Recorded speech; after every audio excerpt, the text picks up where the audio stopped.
ئەزمموی ڕۆژەوە ئەزممویێکی گرنگە لە هەموو ڕویەکەوە بۆ ئێمەی کورد لەو ڕێەکەم خاڵکە زۆر گرنگە بۆ ئێمەی کورد ڕۆژاوا جێڕانەوەی حرمەتە بۆ ژیان جێڕانەوەی حرمەتە بۆ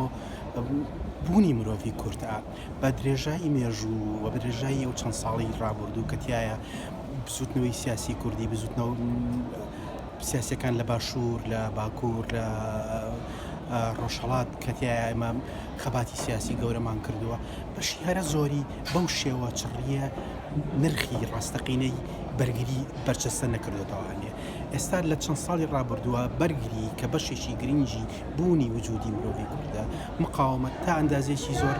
ڕۆحەتی بەرگریکردن لە ناو مرۆڤی کوردە لاواز بوو بەڵام ڕۆژاوا لە ڕاستیەوە ئەزمموی ئێمە لە ڕۆژاوە تا ئەندازێکی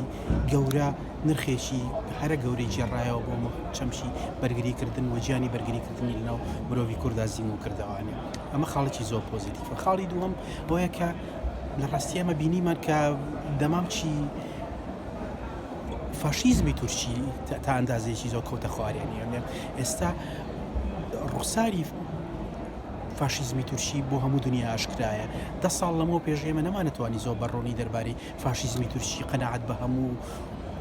دنیا بکەین ئمڕۆ دنیا هەمووی خۆی قەناعەتی کردووە کە تا ئەندازەیەک ئێمە بەرەنگاری دوشمنێکی فاشیستین بەرەنگاری دوشمنێکین کە هیچ ڕێزێکی ژیانی لازمیە هیچ ڕێزێکی ئینسانیەتی لانیە بۆ ئەمەش تەنیا بەهۆی ئەزمموی ڕۆژەوەوە کە دەمامچی فاشیزمی تورکی و مێژووی تورکیا کەوتە خوارەوانی وە ئەو ڕوڕە ناشرینیان ئاشکرا بوو و خاڵێکی ترکە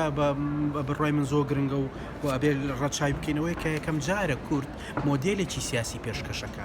ڕۆژەوا تەنیا ئەوە نییە کە میلەتێکە لە حاڵەتی بەرگریە بەڵکو مۆدێلێکی سیاسیشە مۆدێلەکە بۆ پێکەوە ژیان مۆدێلێک بوو بۆ پێکەوە کارکردنی نەتەوەکان مۆدێلێک بوو بۆ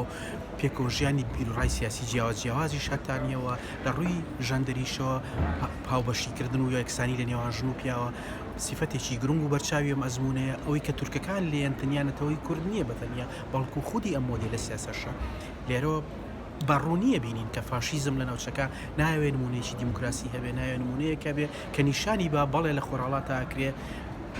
میلەتەکان بە جۆرێکی تر بژین بەڵێ ئەکرێ لە خۆراڵاتە سیستیمێکی سیاسی تر لەدایک بێ و مۆدلێکی سیاسی تر جێگیر بێت و